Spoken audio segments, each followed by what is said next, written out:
Hi everybody, welcome back to the Feynman Technique. This is free response question number 5, or I'm sorry, free response question number 6 off the 1999 Calculus AB exam. The problem says, in the figure above, that's this figure right here, the line L, that's this line here, is tangent to the graph of y is equal to 1 over x squared. That is this curve right here. At the point P, that point right there, with coordinates w, comma, 1 over w squared. W, comma, 1 over w squared. And it makes sense that they would have that coordinates, that it would have those coordinates, because at any point x, the corresponding y value would be 1 over w squared, where w is greater than 0. Point Q has coordinates w, 0, so it's directly below the point P. And the line L crosses the x-axis at the point R, and they're calling the coordinates of that point k, comma, 0. All right, so let's actually read all of the parts of this question before we even start any of them. Okay. So A says find the value of k when w is 3. B says for all w greater than 0, find k in terms of w.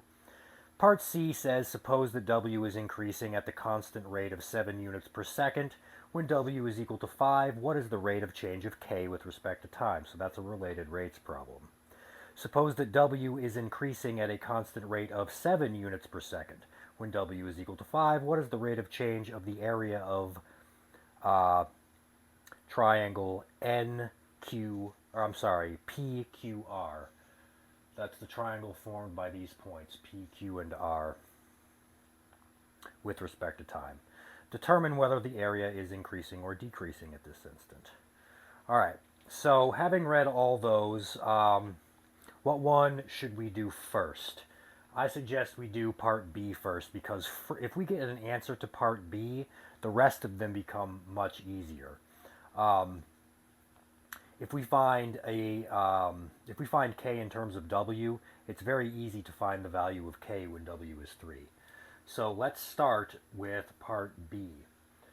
All right, how are we going to do that? Well, first, I think it would be useful to have a general equation for that line L written in terms of w.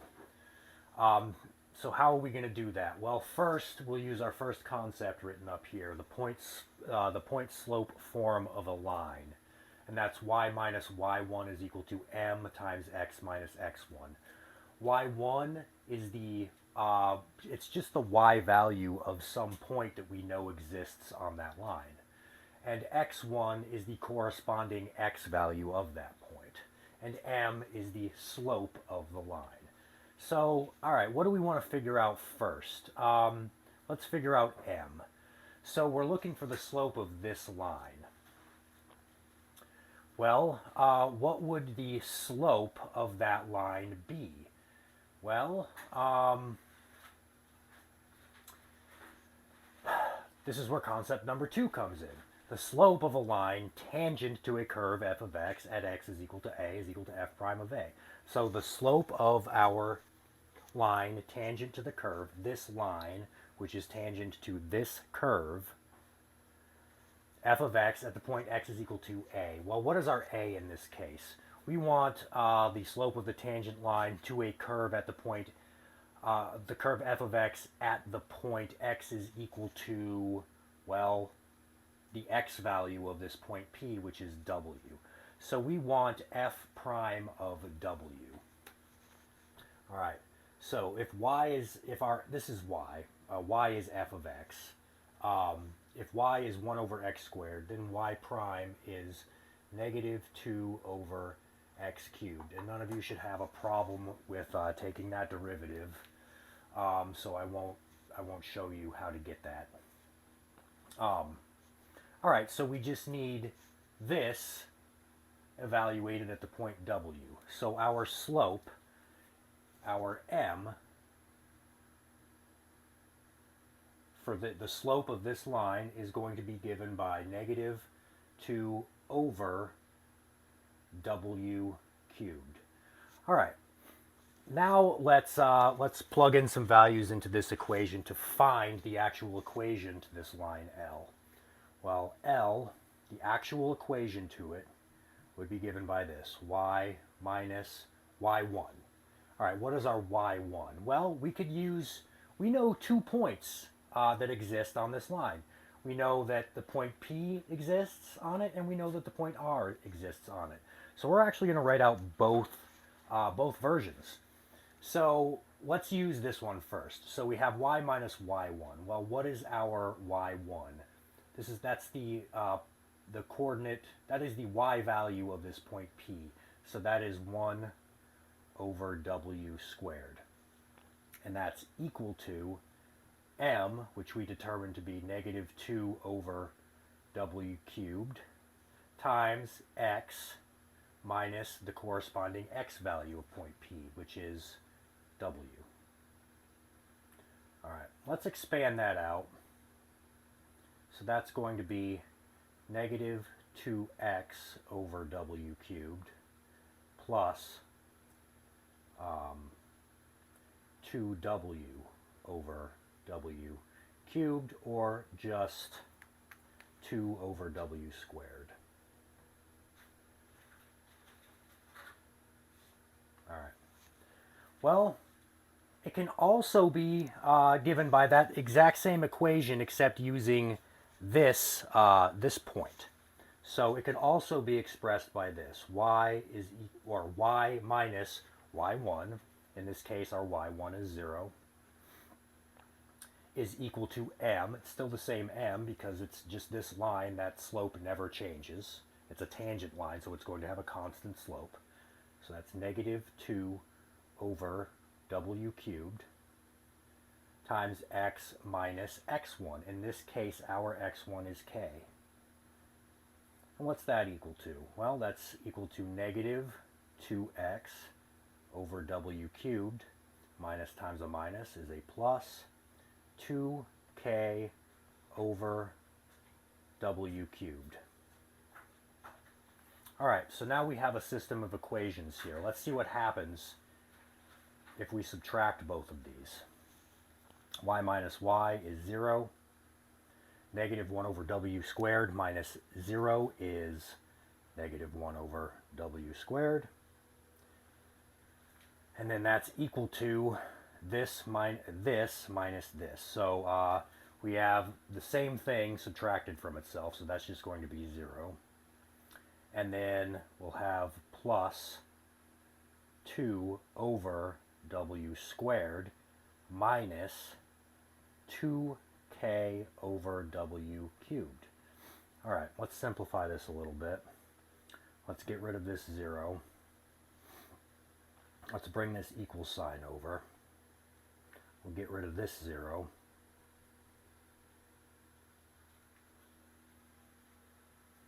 So we have 2 over w cubed minus 2k over w cubed.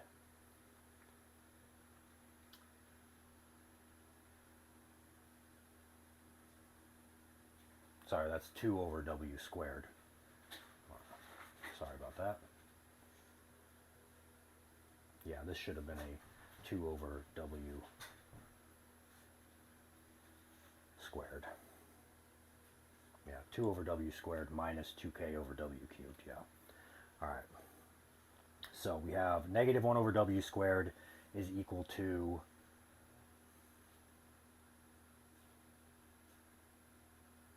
two over w squared minus 2k over w cubed. Yeah, that's right.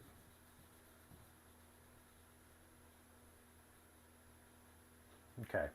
Now let's multiply both sides of this equation by w cubed. So on this side, we'll end up with just a negative w. On this side, we will have a 2w. And on this side, we'll have a minus 2k, or this part will become a minus 2k. All right.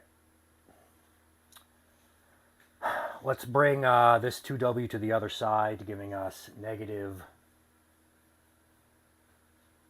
3w is equal to negative 2k. Multiplying both sides by negative 1 just gives us 3w is equal to 2k. All right. So let's write that up here. 3w is equal to 2k. And we'll keep our slope too. I don't know if we'll need it later, but let's keep it anyway. Okay. Now I'll erase all of this. And now we can actually start solving these things fairly easily. Now that we have this relationship between w and k, the rest become very easy. Especially part B. Alright, so A says find the value of k when w is 3. Alright, you plug in 3 for w, you get 9 is equal to 2k, you get k is equal to 9 over 2. So A is simply 9 over 2. Alright, B, that just literally says for all w greater than 0, find k in terms of w. Well, k in terms of w is k is equal to 3w over 2. So with this, we just knocked out A and B like that. The trick is recognizing that you actually want to do part B first. Okay. So C says, suppose W is increasing at the constant rate of 7 units per second. All right. Let's write down what that means mathematically. W is increasing at the constant rate of 7 units per second. That means that the rate of change of W with respect to t is equal to 7, right? Now we can actually read the rest of the problem. When w is equal to 5, so I'll just put when w is equal to 5. That's not w over w. I'll write that. When w is equal to 5. Okay, what, question mark, is the rate of change of k with respect to time? What is the rate of change of k with respect to time?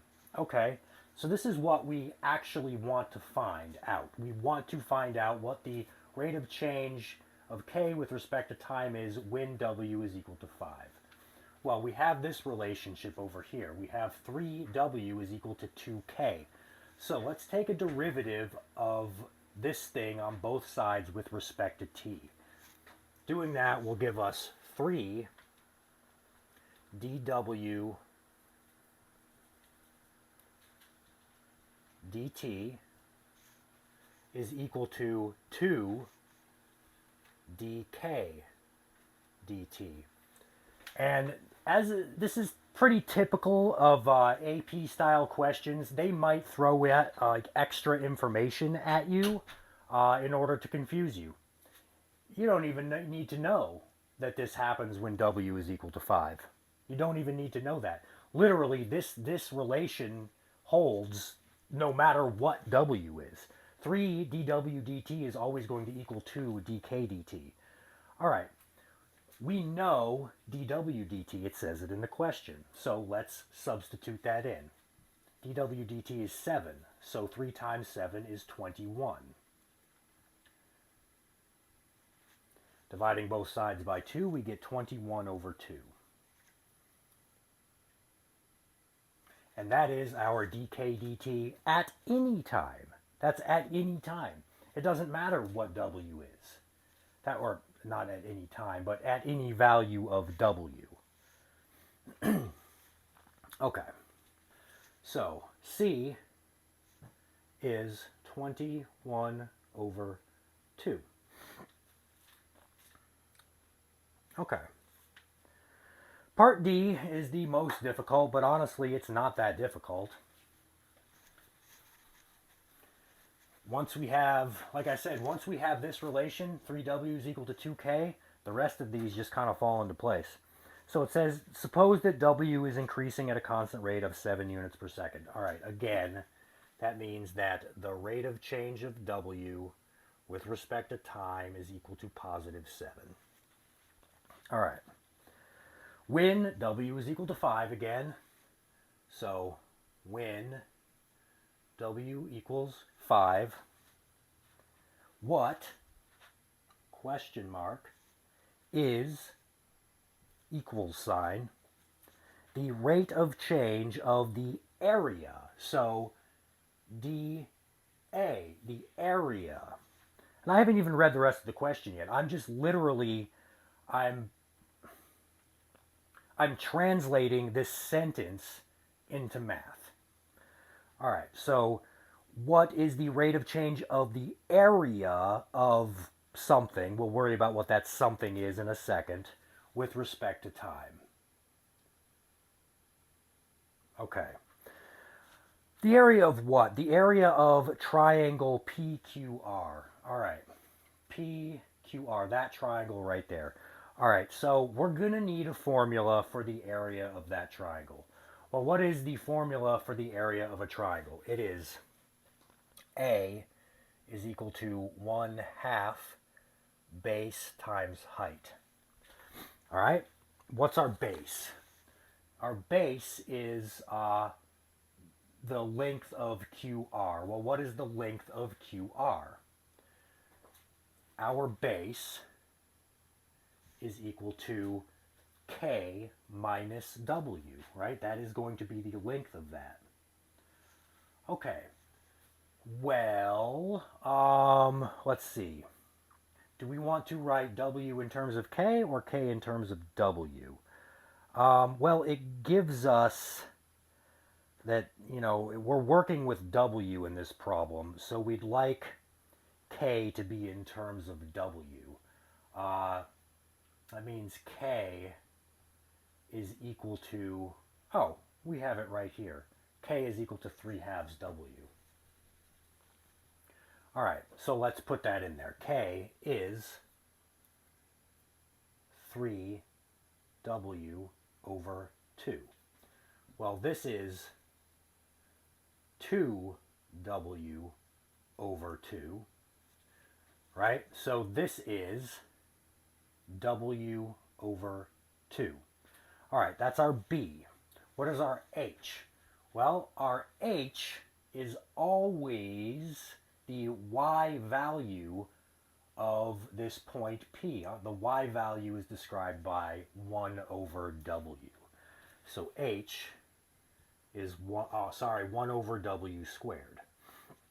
All right, so let's substitute that in. Our B is W over 2.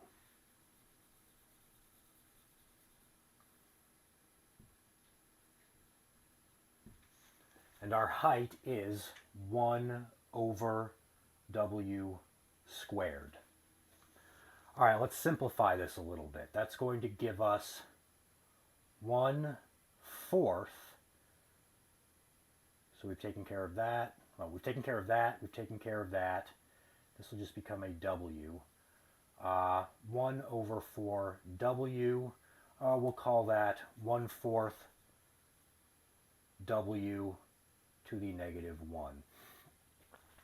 So that's our area of our triangle in terms of W. All right, but we want dA dt. So what we need to do is take a derivative on both sides of this with respect to t. And I'll clean this up a little bit.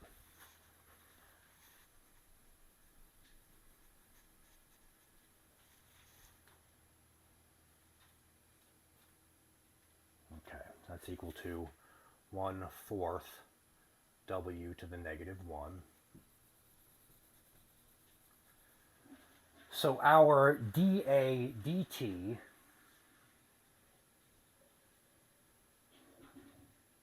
is equal to negative 1/4 W to the negative 2 times dW dt.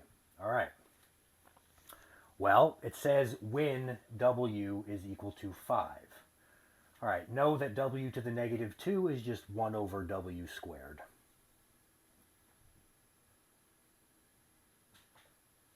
All right, it says when W is equal to 5. 5 squared is 25 times 4 is 100. So we have 1 over 100, or negative 1 over 100, times our dw dt, which is 7.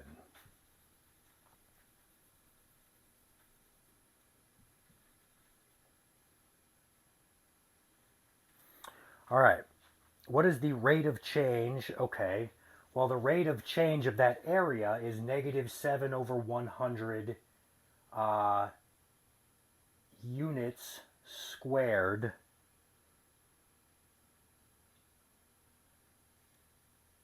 per second. And if the rate of change is negative, then that means it is decreasing. So the answer to part B is what is the rate of change? Well, the rate of change is negative 7 over 100 units squared per second. And that implies that the area is decreasing. All right, guys, that's it. That is every single problem or every single free response question from the 1999 Calculus A/B test. Hope you enjoyed that, and stay tuned for the test from 2000.